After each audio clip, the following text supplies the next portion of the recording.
Minecraft is the wonder child of the gaming world. Although the game was first released in 2009, it has gone on to sell over 600 million copies worldwide. In 12 short years, the game has grown from a small pastime activity preferred by active gamers to a worldwide phenomenon.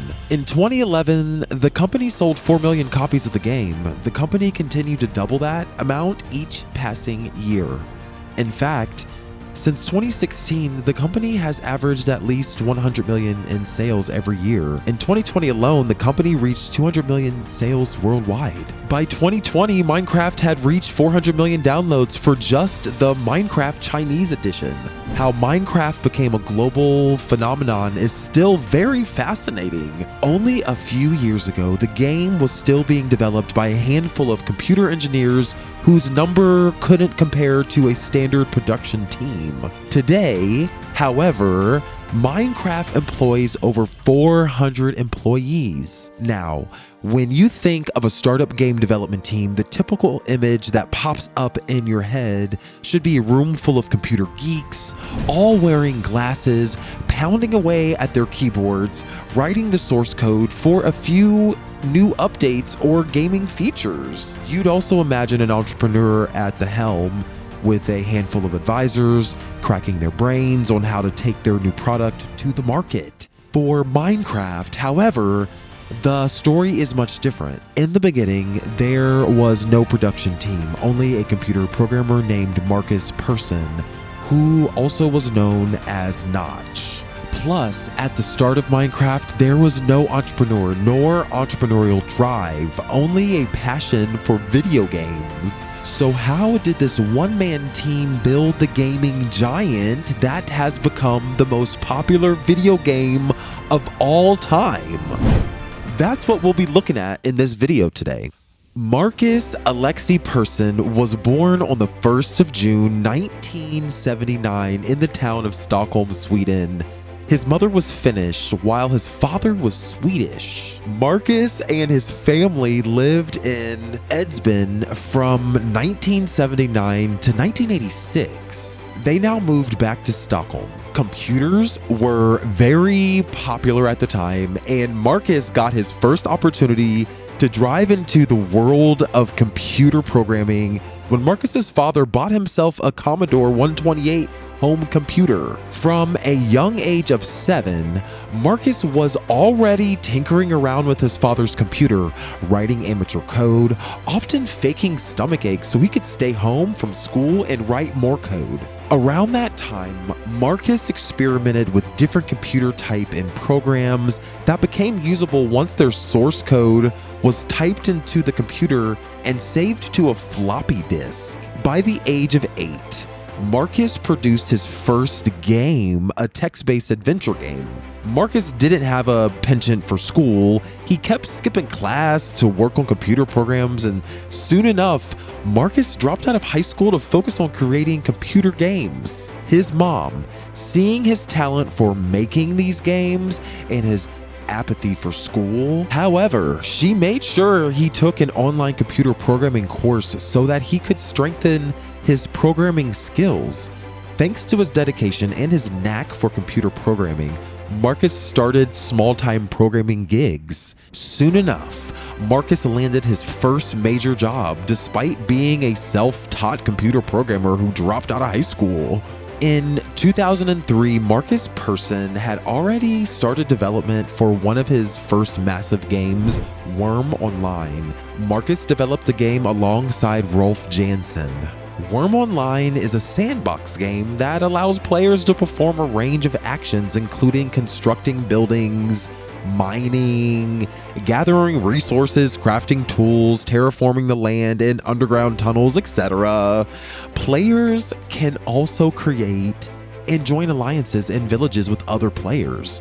They can also form kingdoms. The beta version of the game was released in 2003. In 2004, Markus Persson secured a job with MidasPlayer.com, later renamed King Digital Entertainment, the video game company that is responsible for hits like Candy Crush and Bubble Witch Saga, etc. Markus joined the company A year after it had been saved from bankruptcy, while at King, Markus met a fellow computer programmer named JAKOB PORSER. The two of them became friends, and soon enough, they started coding games together. However, their bosses were not pleased with the attention both of them were gaining with the games they were creating on their own. By 2007, Markus was already tired of working for Worm. He just wanted to make video games and not have to run companies. He resigned from the company in that same year. When he asked whether Worm would shut down because he had resigned, a confident Markus Persson replied, "Worm's not going anywhere." Markus continued to work at King for 5 years, and then he left in 2009. He then joined a photo editing company named JALBUM. JALBUM is a cross-platform photo website that allows users to create and upload galleries from images and videos. At this time, however, Markus was already consumed with a game idea that would soon become a mega hit. Markus wanted to develop a game that would resonate with folks just like himself. For people who grew up in the late 80s and early 90s when smaller game studios were still exploring the boundaries.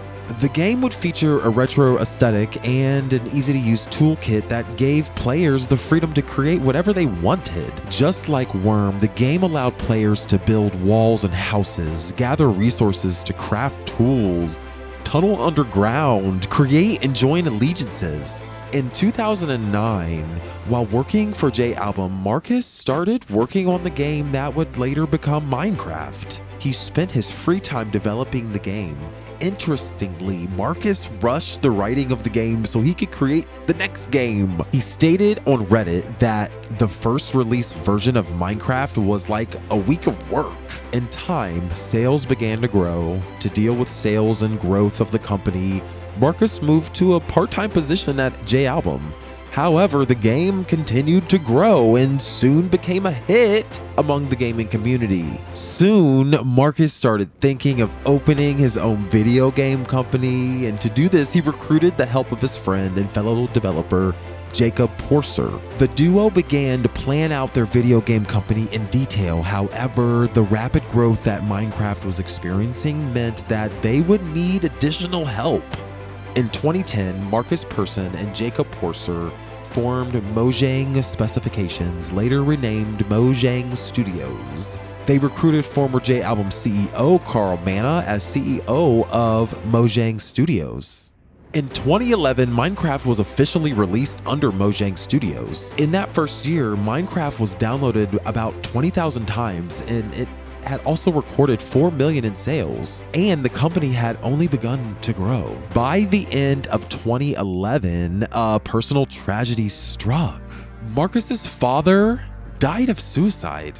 Some months later, Markus divorced his wife, ELIN ZETTERSTRAND, a few months after they just tied the knot. All of those personal losses weren't enough to stop him, as Minecraft's commercial successes also rubbed off on Markus. He soon became a superstar in the gaming community. He stood out as an icon to both gamers and entrepreneurs who were struggling to make it on their own. His fame was partly due to a large online presence that Markus maintained. Notch, as he was formerly known on the internet, maintained an aura of a witty gaming nerd who taught himself how to code and built a global gaming sensation in the process. Unlike many successful CEOs, Markus kept a large online presence, particularly on Reddit, where he admitted that he spends many hours a day discussing Minecraft with fans. Going through some of his recent conversations with Minecraft fans on Reddit, one could immediately sense the kind of person that Markus is.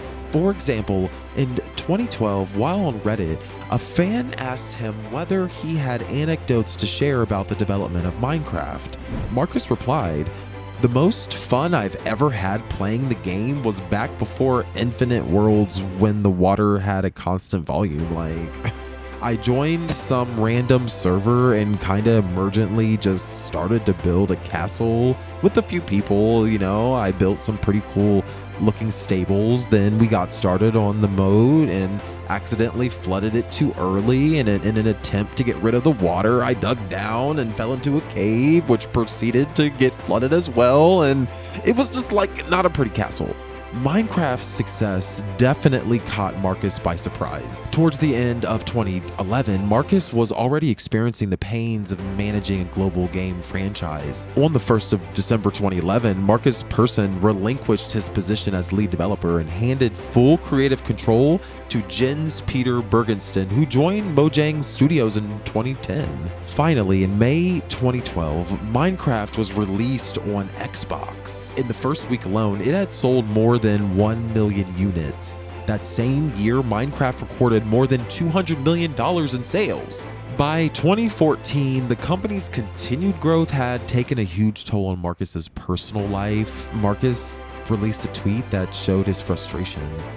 "Anyone wants to buy my share of Mojang so I can move on with my life?" While Markus didn't mean it at the time he posted the tweet, soon after, his phone was bombarded with calls from different companies like Activision, Blizzard, and Electronic Arts, indicating their interest to buy the company. Shortly after the tweet, Mojang CEO Carl Manna received a call from one of Microsoft executives asking if Markus was serious about selling his shares. On September 15th, 2014, it was announced that Microsoft had agreed to purchase Minecraft.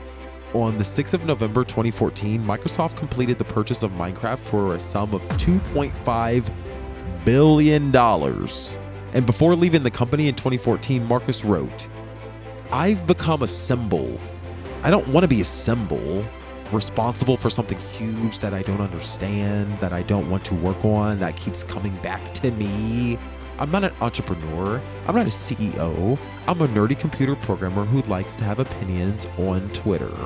After the acquisition, Markus left the company alongside JAKOB, PORSER, and Carl Manna.